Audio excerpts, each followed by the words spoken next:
I'm trying to think of how I want to start these videos off. I could do like, I could do a Bailey Sarian impression. Shana sha, shana sha, shana sha. It's probably a bad idea. But it's true, I don't really have that down yet.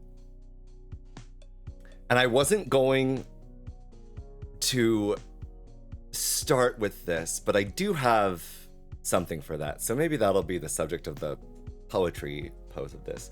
Welcome to episode 2? 1? Of what chat, or at least the folks who left amazing comments on the last video, thought should be known as Et-READ-ies, which is probably better than Etreides. Probably.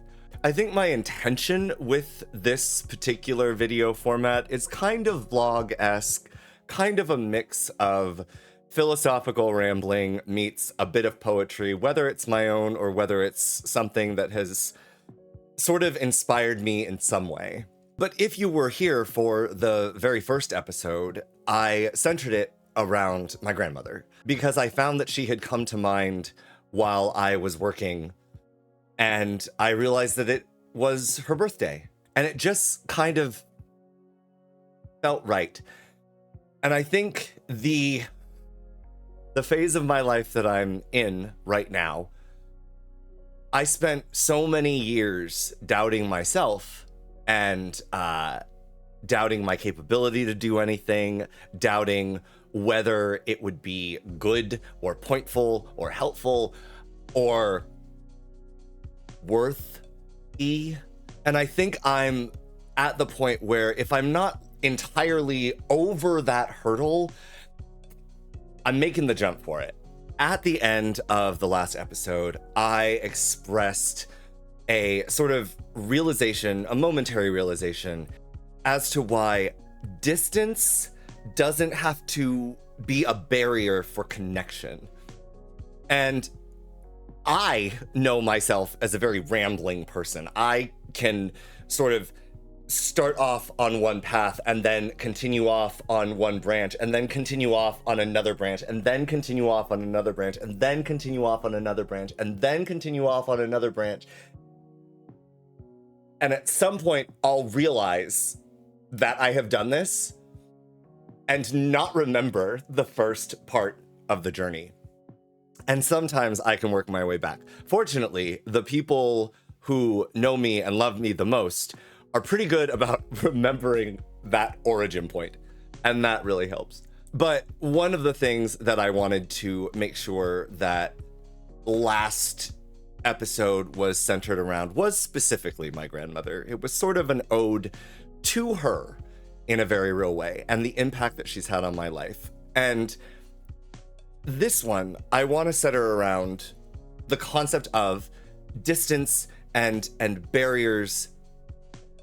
And I think I have to start with sort of the central story, the one that whenever I think of the distinction between myself and what appears to be maybe like an older generation's mode of thinking. When I was 26 years old, which was, of course, just a couple years ago, I was invited to attend the wedding of a couple of very special friends of mine, people who I had been raiding with for years in World of Warcraft. And over many nights of gaming, over countless post-raid conversations, over heroic dungeon runs where we ended up wiping and going back and trying new things and learning and growing and expanding together, I'd really gotten to know these people on a way that I sort of just knew any of my high school friends. I had always known that they were a couple, and I had thought that they were going to eventually get married. There were a couple of barriers that sort of got in the way, not the least of which was one of them surviving cancer. Takes a little bit of time.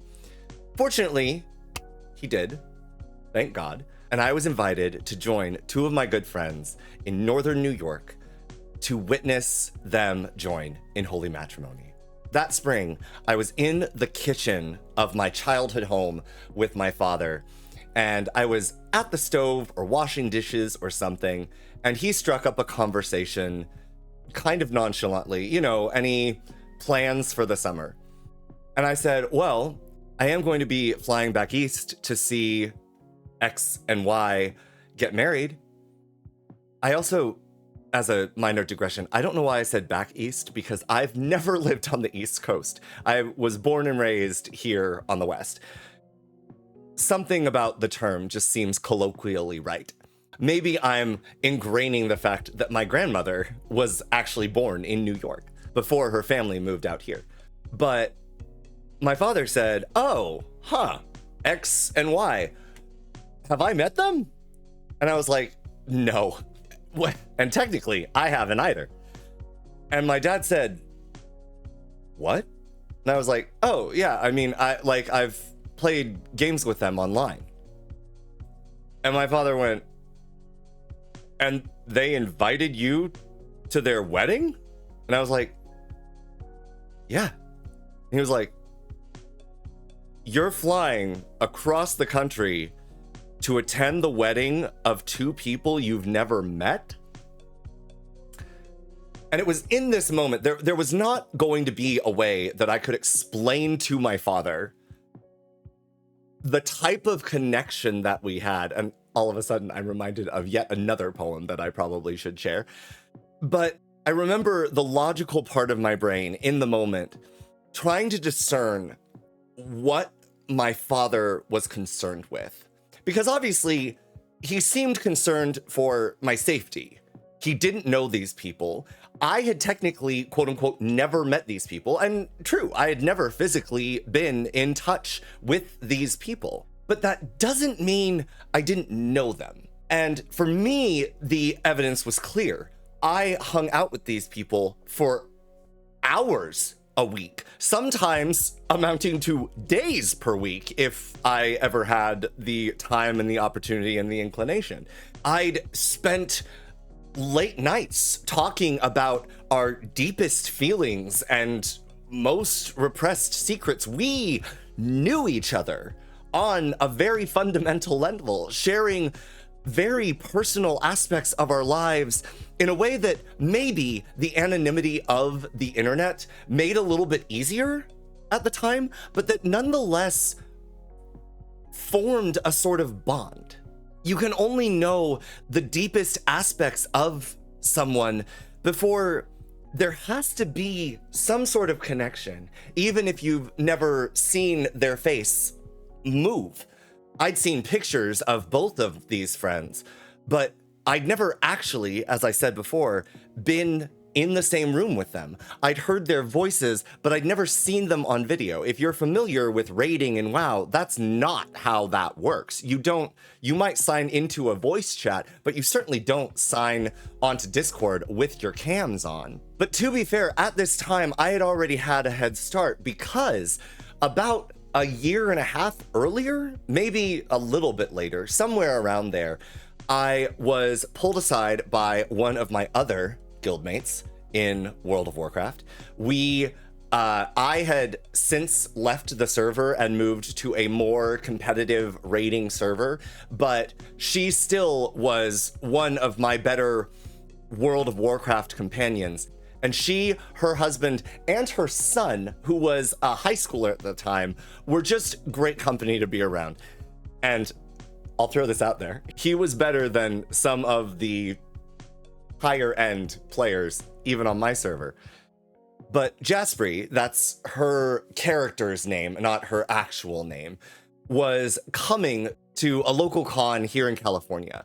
She's big into science fiction and fantasy writing, and she has, in fact, published a book. And maybe, if she is comfortable, I will eventually share a little bit about that. But I remember meeting her in person for the first time, and there was a weird sort of hurdle to get over, because I was used to a blonde, short, like butch cut haired female avatar. And here was dark curly hair and glasses with the voice that I knew to be Jaspri. And of course, I was no better because I am certainly not a pale, white-skinned female night elf with big bear paw prints on my face. But once my brain reset and got used to this being Jaspri's avatar, as it might be said, everything fell into place. I knew this person. I'd raided with them multiple times. I knew many aspects of their real life. We had shared stories back and forth of goings on, of events, of special moments in our lives. And life just sort of moved ahead as if nothing happened. This was just the first time that we were meeting each other's, as it might be said, real life avatar. Jaspri was from the Pacific Northwest, specifically Oregon. And so there had always been this distance. But in one moment, that bridge sort of closed. And it was a magical moment for me because it really helped to set me down this path of distance doesn't really matter in a way. There can still be connection. What really matters is the intention that goes into things you do and things you say to the people that you play with online. So summer came and I flew back east to meet my friends and saw them get married. And I got to dance with the groom at his wedding. I was one of the stars of the show, and I'm sure I came off as queer, and I didn't particularly care. Unfortunately, neither did he. Of course, if he had, we probably wouldn't be friends to this day. And I flew back, and everything was fine. I knew now what my friends looked like specifically, right? And obviously, that's also just a weird fundamental aspect of not seeing people. One of my other very dear in real life friends had our beginnings in musical theater. I started acting on the stage at, I want to say my first show was at about age 13, 14. And otherwise, I was in a children's choir or like a young adult choir as well. And so I stepped away a little bit from the stage performance. But when I was 21, 22, so, only 7 years ago, the joke is never going to get old. Unlike me, one of my brother's friends' brothers called my house line asking for me. And I knew this person. They were 1 year older than me. So there was a little bit of an unfamiliarity. But he said something along the lines of, I know you can sing and I think you can dance. Would you be interested in coming to callbacks for a play that I am assistant directing? And I was like, sure. What's the play? And he said, Jekyll and Hyde the musical. And I said, I am in. And I showed up to the callbacks and I didn't have anything prepared. Maybe this is partially why I expect my sorts of auditions or rehearsals to be a little bit different than other people's now. But I got up on stage and I said, I don't really have anything, but, ask me to sing something, I'll sing something. And the director said, all right, sing Happy Birthday to the owner of the theater who was in the theater that night. And so I sang Happy Birthday and they were like, great. I can't remember if they asked me immediately if I wanted to be part of the ensemble or if they went through the necessary quote unquote steps.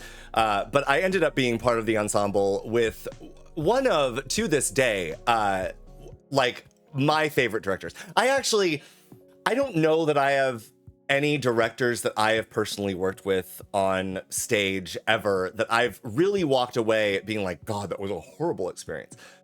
All of them have been quite stellar and taught me a lot about theater and performing arts, and even maybe just like how to carry yourself and how to present yourself. And for that, I'm eternally grateful. My favorite ones have been the ones who have borne me with patience while I make what is obviously a very cheeky or wrong choice, and then just without missing a beat, look at me, cock their head and say, okay, make another choice. But I digress. As I said, one of my oldest and dearest friends, see, this is how far back we go, had our beginnings in musical theater. And it wasn't even the play that I just mentioned. It was the play that came after, Anything Goes. I was hooked after doing Jekyll and Hyde the musical. The community seemed to love me, gave me compliments, and it was also just fun to be on stage and fool around in front of people.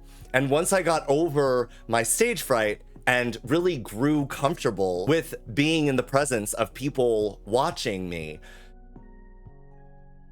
man, there was nothing like it.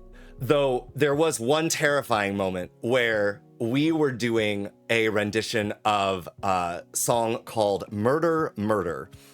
And the song is obviously very tense. We're talking about Mr. Hyde's, murder of the bishop and a number of other members of Parliament, I think, British nobility. And one of the things we did for that production in particular was try to incorporate the audience and as much space into the theater as possible to make it feel like they really were in the show with us, especially for this song, because we wanted the suspense to really carry. And for one part of the song, I was to go down into the aisle and sing at the audience. Like we are talking about a very tense, very scary moment where nobility is just getting murdered and no one knows who is doing it or how to stop this person. And I started to sing, and I looked to my left, and I saw my mother beaming down at me, happier than she'd ever been. And I immediately turned away because I felt myself about to smile, and I was like, I have to be panicked right now. But that was Jekyll and Hyde. Anything Goes, the next big show. I came with an actual audition. I wanted to be part of this show. I didn't even know anything about the show. I didn't know who Cole Porter was, though some of my family members assured me it was a very good show and he was a very good composer. My audition went through without a hitch, felt about the same. I was invited to be, again, a part of the ensemble. And this is the part that I don't remember exactly when, but somewhere during the rehearsal portion of things, I discovered that one of the other actresses lived really close to me. She was attending college on UC campus, and I was attending college not on UC campus, but lived in Berkeley, California, and also worked in Berkeley. And she was like, oh, well, I can just pick you up and we'll go to audition and then I can drive you home afterwards. It's super easy. It's right on the way. And I was like, great. I don't have to bug my parents because I didn't know how to drive at 22. I didn't know for another 14 years. I mean, technically I knew how to drive in the same way that I know how to ride a bike, but I hadn't really had any practical application. Technically, I still don't have practical application with a bike. Little known secret. This actress, Carrie, and I spent a lot of time arriving late to rehearsal, or right on Carrie time, as it were. God bless you, Carrie. And also just chatting about life and getting to know each other. And at one point, she invited me to her birthday party. And I was like, Absolutely. I will happily be there. And I went on the eve of her birthday, and midnight rolled around, and I can't remember what the conversation was, but somehow she came into the knowledge that now that it was midnight, it was actually my birthday. We were born 1 day apart, 2 years apart, 1 day apart. And so every time she had a birthday party or something, there would always be just a lovely magical moment that we would share together where we're in this together. Neither of us is taking away from the other. There's just a festive celebration. Every time at midnight, she'd turn to me and wish me a happy birthday. And it would just be, I don't know, one of the loves of my life. The reason that I bring Carrie up is because up until this past year, on average, we maybe see each other once a year. But the thing about meeting up with her is it never feels like we've really been away from each other that much. Obviously, we're not joined at the hip. I don't know what she has been through in the time that she and I have not been in company, and likewise her with me, but there is a familiarity, a lovely familiarity, to the point that we don't really need everything to add up all together. We don't need to see each other, to even hear from each other, to even text one another in order to maintain the relationship that we have. And I know that if she were to call me at any time, if she were to text me, if she were to share any aspect of her life with me, need a friend, need me to drive over, whatever, I'd be there in a heartbeat. And I think I can rely on her to do the same. But we're gonna go back even further. Back to the start of this branch. Back to the relative start of this branch, or maybe the first branch. I don't know. Doesn't matter. Back to my friends in New York. Because the thing that went through my mind when my father was expressing skepticism as to everything I was doing, was that in order for this to be an unsafe thing, in order for me trusting someone far away who I had never met physically in person to be an unsafe thing, what I have to imagine is that for all the time that they have known me and I have known them, everything up until this point has just been leading to what I can only describe as a giant con, right? I'm going to be kidnapped. I'm going to be locked up and held for ransom. I'm going to be mugged and left on the side of the road. Whatever. The worst fear that you can imagine. Everything leading up to this has been solely for that point. And if that's the case, you got me. Now, I am not saying by any means that you should just blindly trust people. I want to be really clear on that. No matter how connected you feel to a person, you should never necessarily blindly trust them. But I do think that there is, much in the same way that you would do with a real physical friend, well, a friend that you have physically been in the space of, a friend who is nearby, who you see physically in real life, much as you would with them, there are still sort of like steps to building trust, and eventually you have to knock down this barrier where they're just out to get you. And for most people, that's probably a pretty easy barrier to knock down. Though, as a survivor of predatory behavior, I do know that sometimes the most seemingly welcome and kind and generous people are just doing it to try to get something out of you.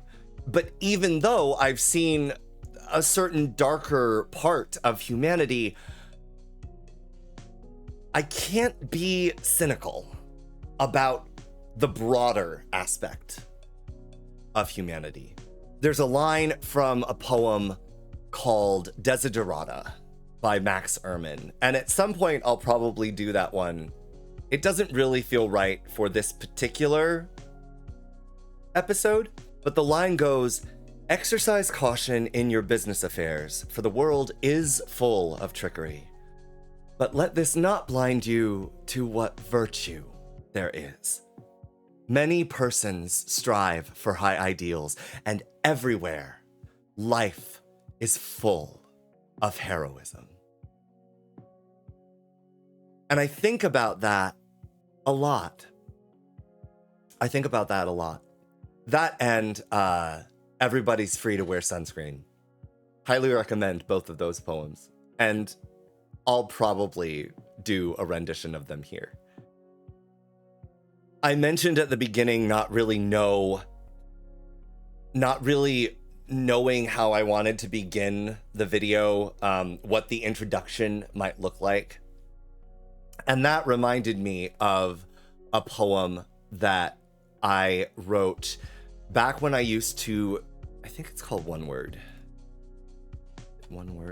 Back when I used to more routinely engage with a website called oneword.com.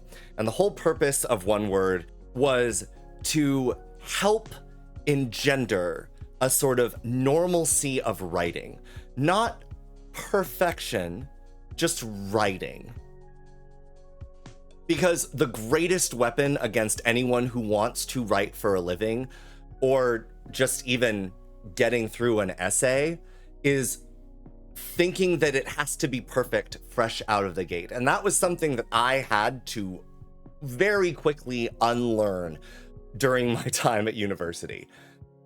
But once I got over it, I unlocked a sort of key to creativity that I never knew I necessarily had. I was the main one restricting myself because I was so concerned with being perfect fresh out of the gate.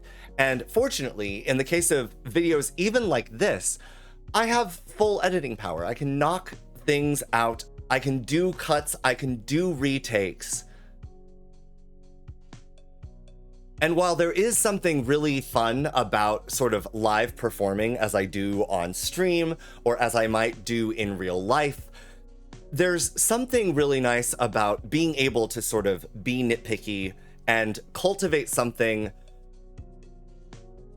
that is both organic and in the moment, and also the product of, as I want to say that it was Wordsworth, a sort of distillation of, well, in Wordsworth's case, it was poetry as a distillation of emotion, but a distillation of a past event, making the best out of something.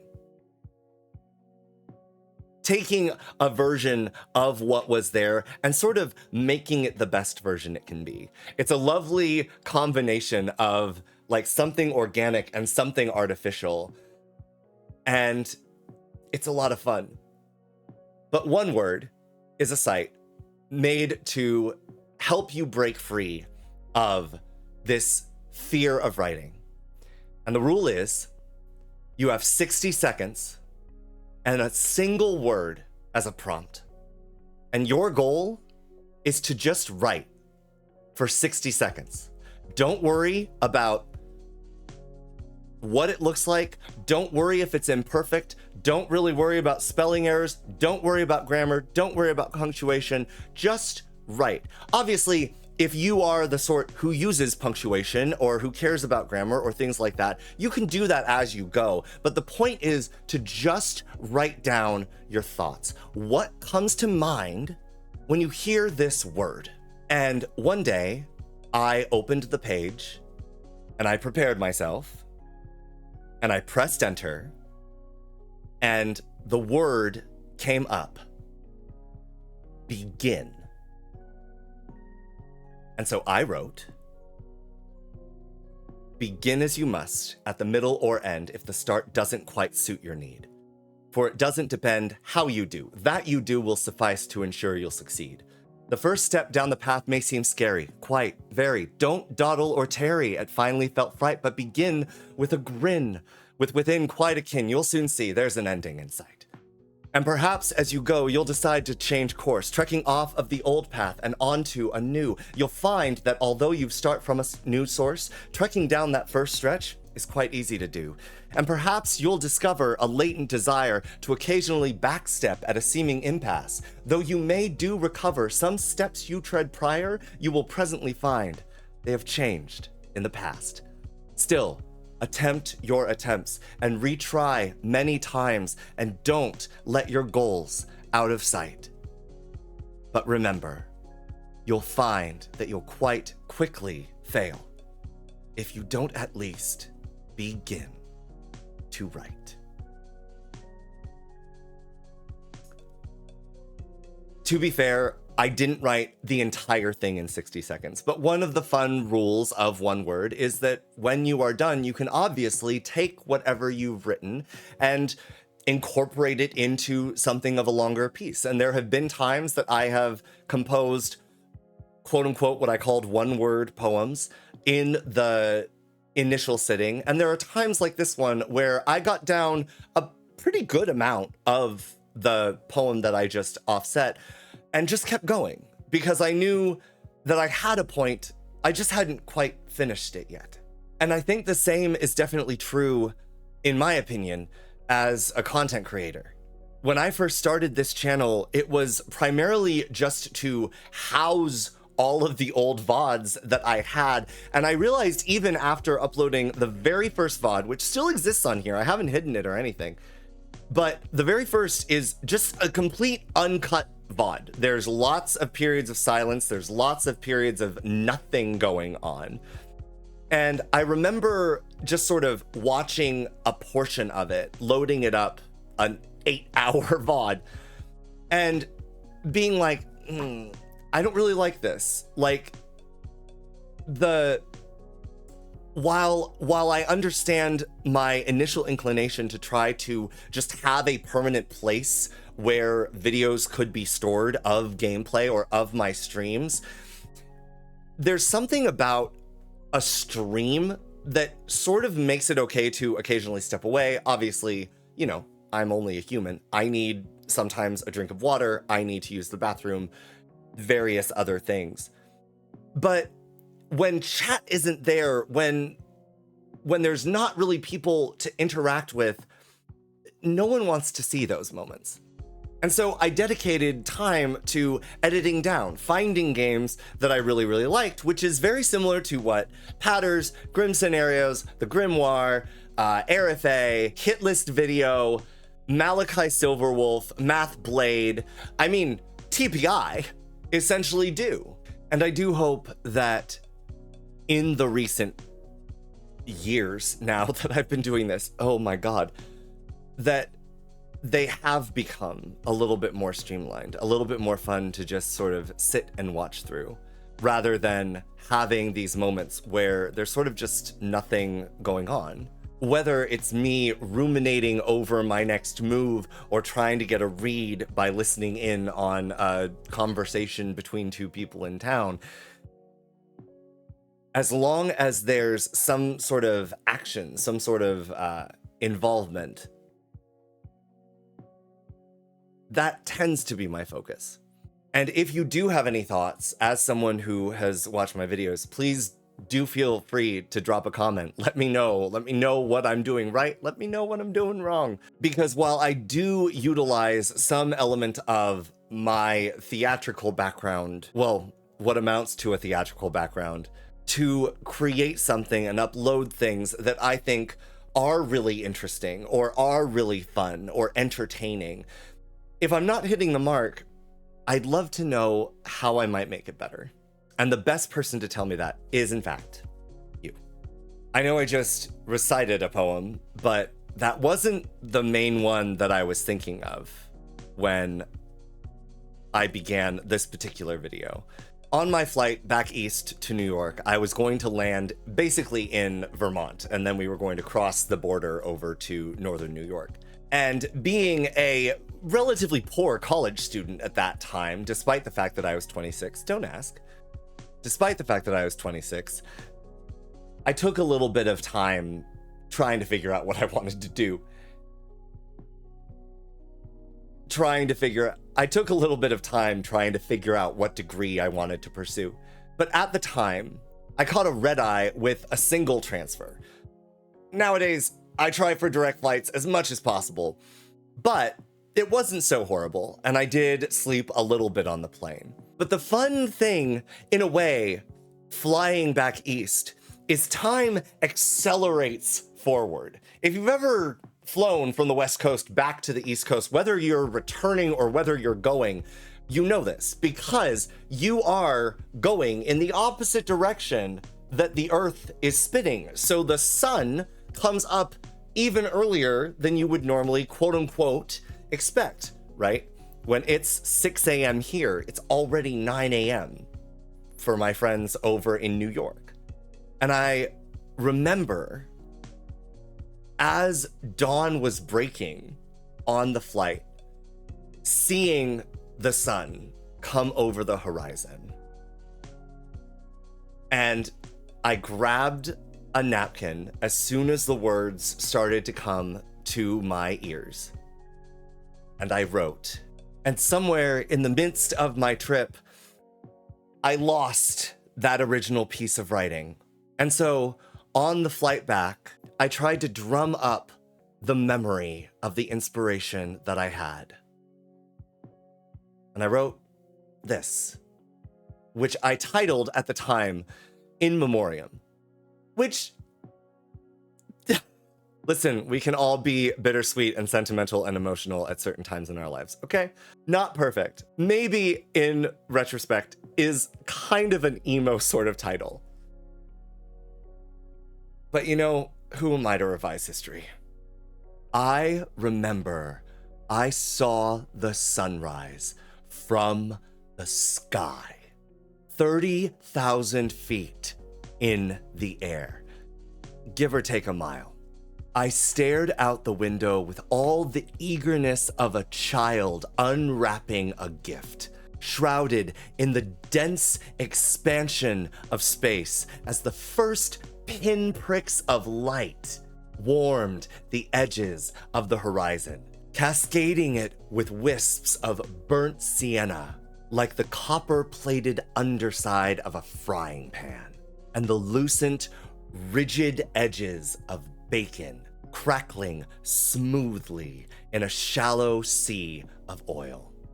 At once, an edge of the sphere, saturated with all the rich crimson of a blood orange, rose over the headland, blindingly beautiful, painting the sky in lines of light like a concentrated stationary prism, or a neatly ordered inner psyche, a world of real emotion, as it transcended the still sleeping cities below. When finally it had birthed itself into sight, the multi-layered sky blended into one deep ceiling of cerulean. As heavens parted from the earth, the expanse of land below shifted, and water and land separated in preparation for the new dawn, as they did their first, forming the third binary of the chain that was to come. I sighed and leaned back into my seat, blinking away the burnt impressions of radiance incarnate, enshrouded in the warmth of recognition, remembrance of macrocosmic community, universal belonging. clutching still a poem composed in the first moments of the morning, long since lost and changed in memory, but no less in beauty from its original rendering. That sun, that dawn, that day will never more be, but in the rippling echoes of distilled memory. And yet, somehow, they still live on.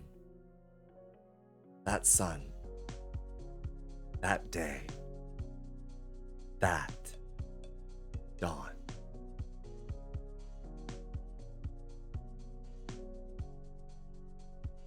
There's obviously a lot of recursion in my poetry. There's a lot of cycles, I think.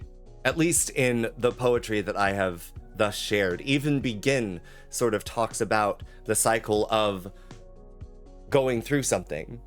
Start at any point, but eventually everything will be encompassed. You'll capture the whole of the circle, as it were. And I do think it's important to be wary of the sort of cycles you find yourself in. I think we all go through a period of realizing that the greatest ally we have is also the greatest barrier we have at times.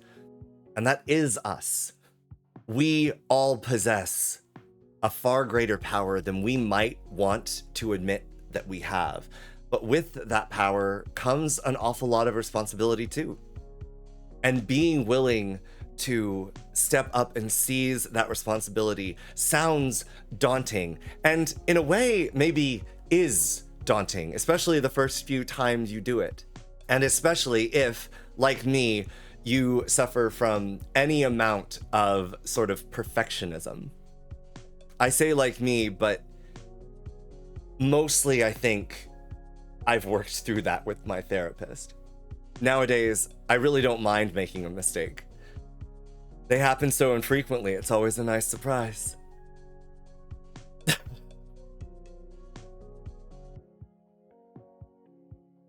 You can have that one if you like. I do love my wordplay.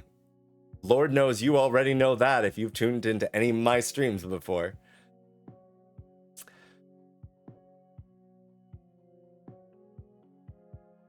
I think to sort of wrap up, because this video has already gone on probably a bit longer than my original intention. Welcome to my mind. I want to sort of bring everything back to center because I talked a lot about distance not being a barrier to connection. But I also think it's important as a content creator, as someone who routinely engages with you lovely folk weekly, sometimes even daily, in terms of answering comments or speaking in Discord. The notion of parasocial relationships, because this is something that I thought about a lot after watching Habby of Connecticut Blood on the Clock Tower's presentation during Final 3Con. If you are unfamiliar with Habby, he's a terrific content creator, very chill dude. I always love playing games either with him or with him storytelling, because he is a master of the craft when it comes to Blood on the Clock Tower, and just a lovable bundle of Habby. But he and I believe it was Navian and Avery, post-recording edit and a slight apology, it was Habby, Emma, and Avery, led a talk on parasocial relationships that was super informative at Final 3Con. If you missed it, I will make sure there should be a recording of it, and I will find the link and put it up down below so that you can watch it. And the main points that Habby makes are, A, everyone has parasocial relationships. In this age of internet and technology, it's kind of impossible to not have some amount of parasocial relationship with someone. whether it's an actor that you fancy, whether it's a voice actor, whether it's a reality TV star, the nature of how media is presented to us draws us in to a sense that we know this person or this character. And sometimes we can attach certain meanings to that. We can relate to them. We can view them as an older brother. We can view them as an extension of ourselves.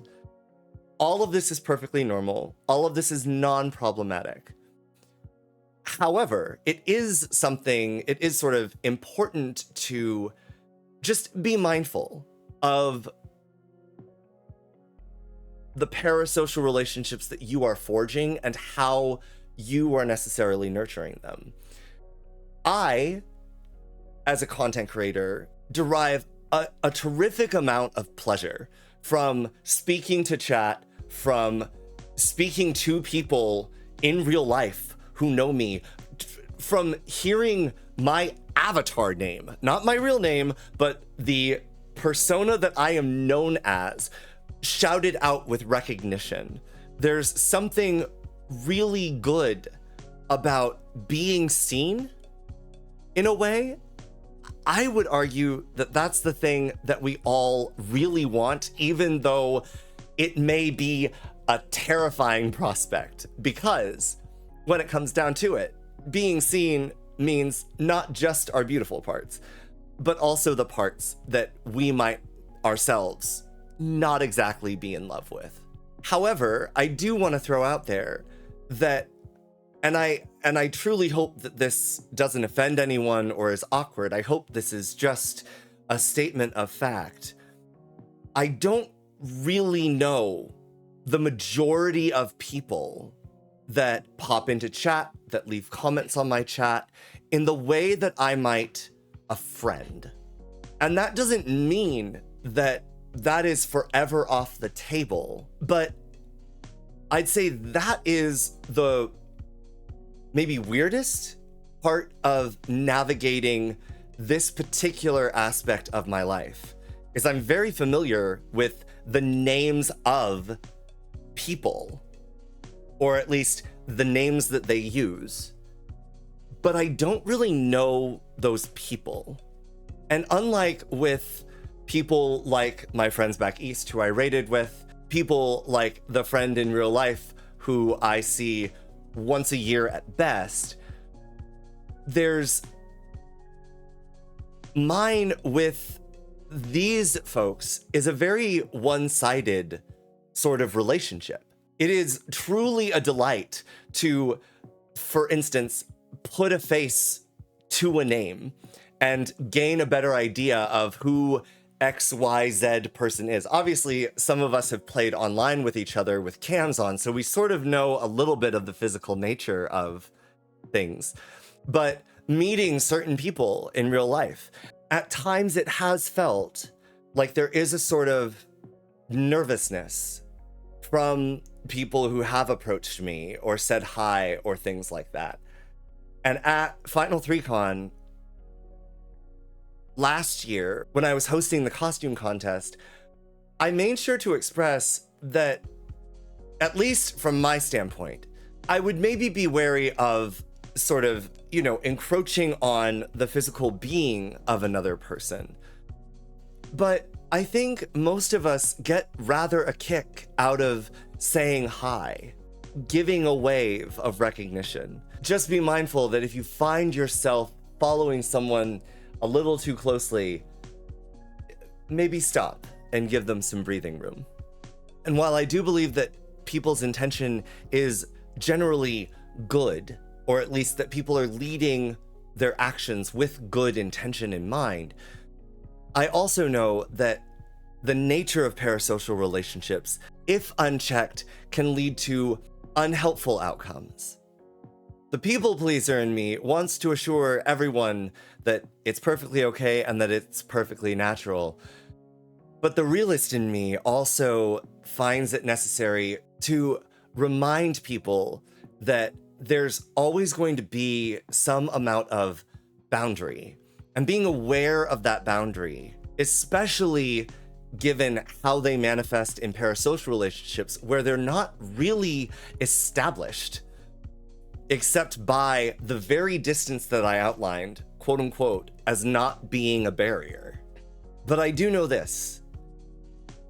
Anyone who takes any sort of offense to me expressing these thoughts or outlining that there's probably some amount of boundary between us based on your role as viewer and my role as content creator, anyone who has a problem with that is probably someone I'm going to be willing to say farewell to. But out of a sort of understanding that we are expecting different things. And some of those expectations I'm not going to live up to. It does feel a little bit awkward ending on such a note. The people pleaser in me really wants to cycle back to some sort of reassurance, as it were. But I think the most important piece of reassuring information that I can give you returns to this central idea that sometimes we can be our worst enemies, even as we can be our best friends. And I cannot express enough encouragement towards pursuing the latter, pursuing being your best friend, realizing your strength, realizing your potential. In light of Mother's Day one year, there was a Discord chat that I was a part of, and a couple of people expressed regret or sorrow over the fact that they didn't really have anything to celebrate because they didn't have a good relationship with their mom or never knew their mother, etc., and so on and so forth. And I thought about that as someone who definitely has a really good relationship with my mother. And it wasn't always. There were rocky times. But we've wound up in a position where I could not be happier with her. She is an ally. She is a confidant. She has my back almost no matter what. Maybe even no matter what. But I do know that that's not how everyone has it. Not everyone has the same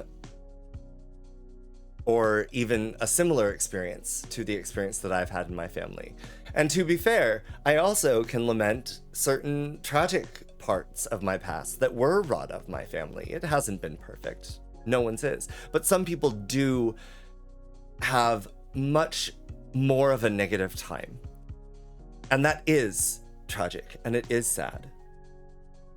But the thing I brought up to them, and I say this for two reasons, and I'll explain them both, was in those moments, actually,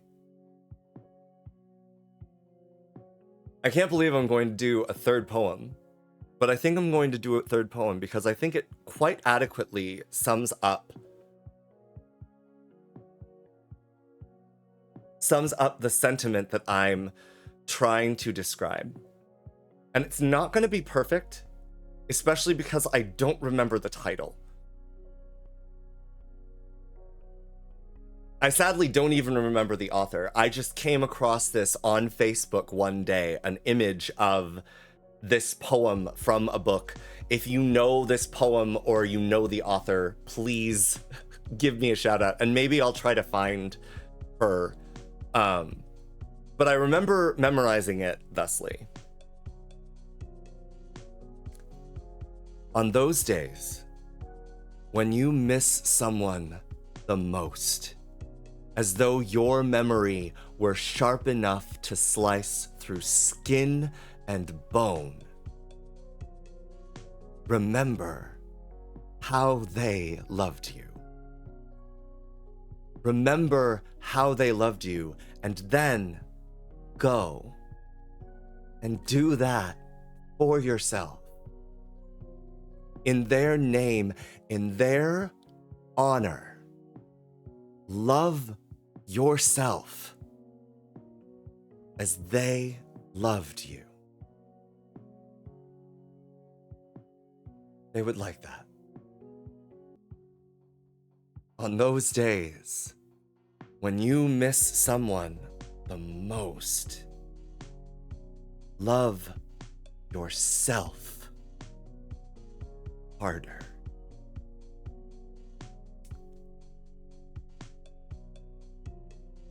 It's imperfect because in the moments that I'm talking about with regards to Mother's Day and not having a mother or having a bad experience, obviously there may be no happy memory to cling to. There may be no joy.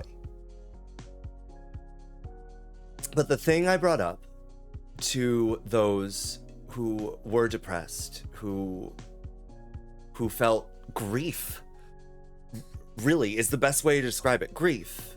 Because you can, in fact, grieve something you never possessed.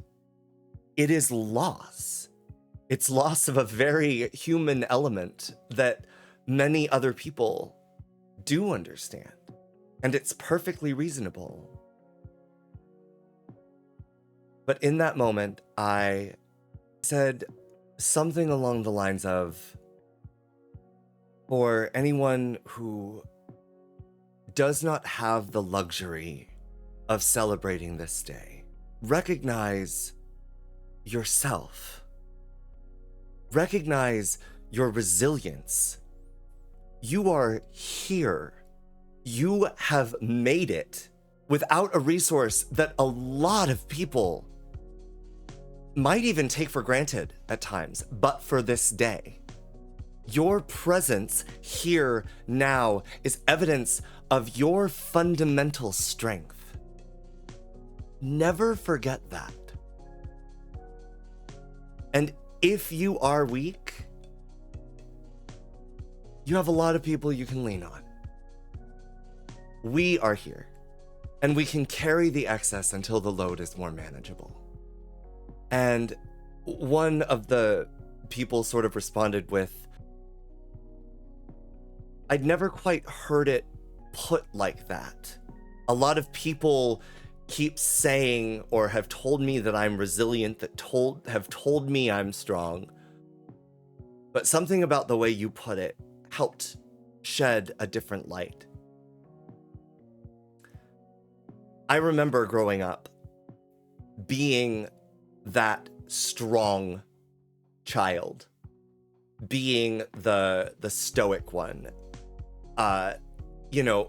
not pulling myself up by my bootstraps, but get up, shake it off, don't cry. I was raised male. I know all about suppressing emotion and putting off anything akin to weakness, quote unquote. I remember the resentment I had for people telling me I had to be strong. And I want to make it clear, that's not what I'm suggesting here at all. I'm not suggesting that you should not feel sorrow, not feel grief, that you should turn a blind eye to what we might call more negative emotions, like sadness. We are all wounded in a certain way. But what I've found helpful, personally, is instead of focusing on the wound, focusing on the healing. That doesn't mean you don't tend the wound, but it does mean that you don't become trapped by it, if that makes sense.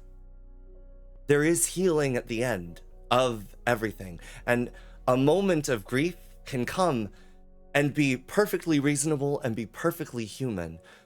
But if you find it consuming you, there has to be a better strategy. And hopefully you can lean on someone, if not a person like a mother, someone to pull you out. But the chiefest way that we help pull ourselves out, or even that our friends help pull us out, I believe, and I would love to hear your thoughts if you disagree in the comments below, is by fundamentally reminding us of our strength.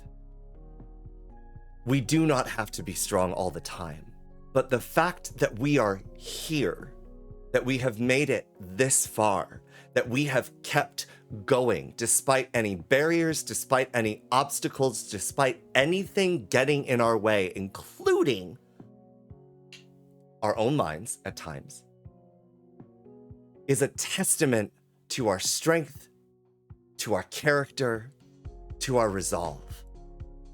And that doesn't mean that we don't get tired and don't get fatigued and don't have bad days and aren't at times sad or weak. But there's sort of a beautiful reminder in that. There was a TikTok I came across recently by, I want to say her name is Terry Cole. And there was a speaker on her TikTok. She does a lot of talk on psychology and psychotherapy and all that kind of stuff. And this person, this speaker, I'm not sure who she was, but she said, I want to challenge this notion you have of not being enough. And the way I want to do that is I want you to get out a piece of paper or pull up a document, whatever. Point is, I want you to write down all of the things that you have survived up until this point. And the next time you ever, I think she calls it her proof paper.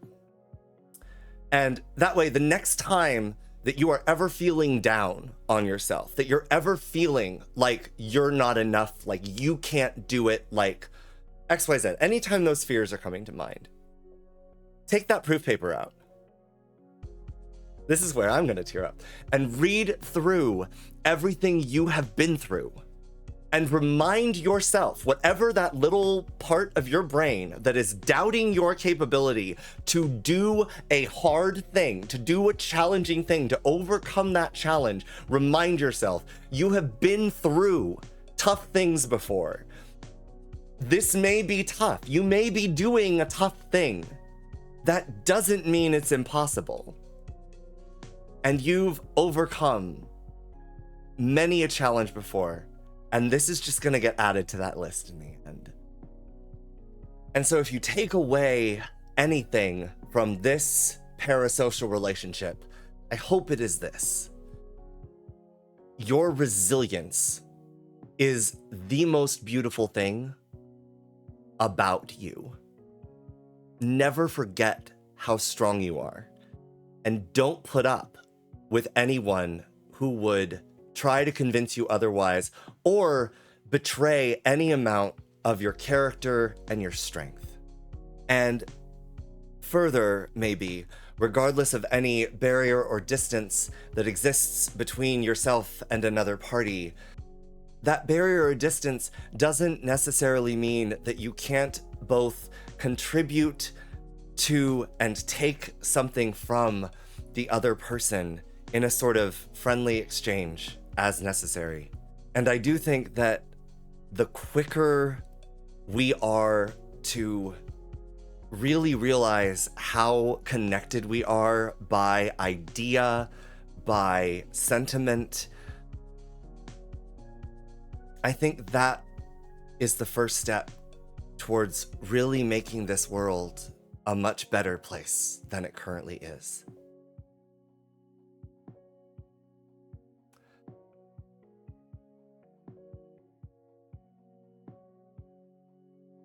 Yeah. I hope you enjoyed this week's rambling. Et-READ-ies, more like et-ramblings is, right? Listen, they can't all be good, okay? But even if they can't be good, you can always keep going. Until next time, friends, please take care of each other. And remember, take care of you. You matter. I realize maybe it's good that I am getting inspired at the end of all of these videos of where to start the next one. But I realize I think I might have to lead off with Desiderata. So if you want spoilers, you can Google that poem and look it up and read through it. But otherwise, I'll probably, if I don't lead off with it, we'll probably discuss a little bit of that poem, and maybe even Everybody's Free to Wear Sunscreen. Thanks again. I will see you next time. Bye. As always, I would like to offer an incredible shout out to our patrons over on Patreon. Shout out to our epic patrons, Toki, Tomcat, Leo the Leopard, and Mathblade. Our legendary patrons, Irie, Kevin Jung, Caspian Drago, Clara, Jeff EZ, Alan Michael, That Guy's Hat, Rowan Wablin, Titus, Lumu, Guggy, open parentheses, cool, close parentheses, Ongaku, Arbater, and Dark Saphira, and our mythical patrons. You guys are incredible. Siobhan Reed, Rosiphius, Bluebeard, The Lost, and Kageichi. Thank you so much for all your love and support of all things gaming, and maybe even all things philosophizing as well. Thanks again for watching, and we will see you next time.